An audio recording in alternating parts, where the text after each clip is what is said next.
Nathan, aku lihat ada 9 poin ini. Bisa jelasin dengan cepat tapi tidak terlalu singkat. Oke, aku jelasin satu-satu ya. Mulai dari 400 tahun ke-8 itu apa? Itu masa di mana Tuhan gak lagi berbicara melalui nabi, dan dari nabi terakhir Maliaki sampai Tuhan Yesus lahir, selama 400 tahun bangsa Israel menunggu janji Mesias, tapi nggak ada kabar atau tanda dari Tuhan.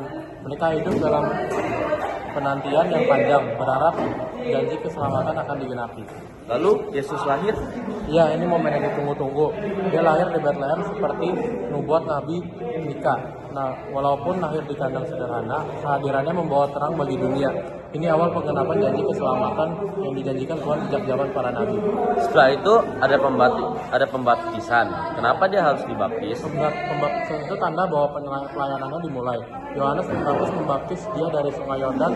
Saat dibaptis, Roh Kudus turun dalam rupa mirip seperti burung merpati. Dan ada suara dari surga yang berkata, "Inilah anakku yang kukasihi." Itu bukti bahwa dia diutus Tuhan dan siap melaksanakan rencana keselamatan.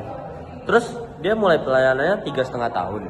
Iya, dia selama 3,5 tahun dia mengajar tentang kerajaan Allah, melakukan banyak mukjizat seperti menyembuhkan orang sakit, membangkitkan orang mati, memberi makan ribuan orang, juga memilih 12 murid untuk mengikutinya supaya mereka dapat melanjutkan ajarannya setelah dia udah pergi.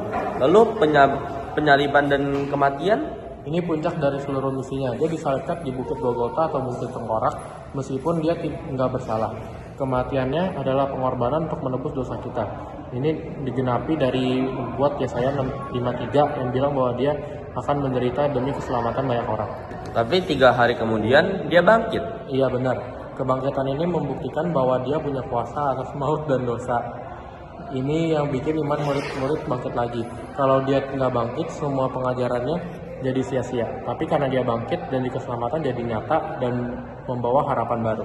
Terus kenapa dia masih tinggal 40 hari setelah bangkit? Selama 40 hari, dia menunjukkan dirinya ke banyak orang supaya mereka percaya bahwa dia benar-benar hidup. Dia juga memberikan pengajaran terakhir tentang kerajaan Allah dan menyiapkan murid-murid untuk melanjutkan misinya. Ini penting supaya nggak ada keraguan tentang kebangkitannya. Oh, setelah itu dia naik ke surga. Iya, di Bukit Zaitun di depan murid-muridnya.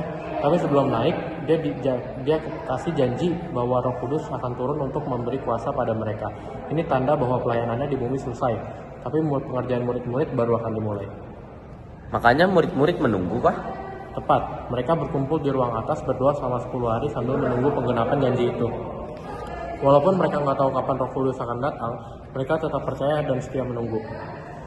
Lalu Pentakosta terjadi. Iya, di hari Pentakosta tiba-tiba ada suara angin yang kencang dan lidah-lidah api turun ke atas kepala mereka. Mereka mulai berbicara dalam bahasa asing yang sebelumnya tidak pernah mereka kuasai. Ini bukti bahwa Roh Kudus sudah datang memberi mereka kuasa untuk bersaksi kepada seluruh dunia tanpa rasa takut. Jadi perjalanan dari kegelapan ke terang sampai akhirnya jadi gerakan besar.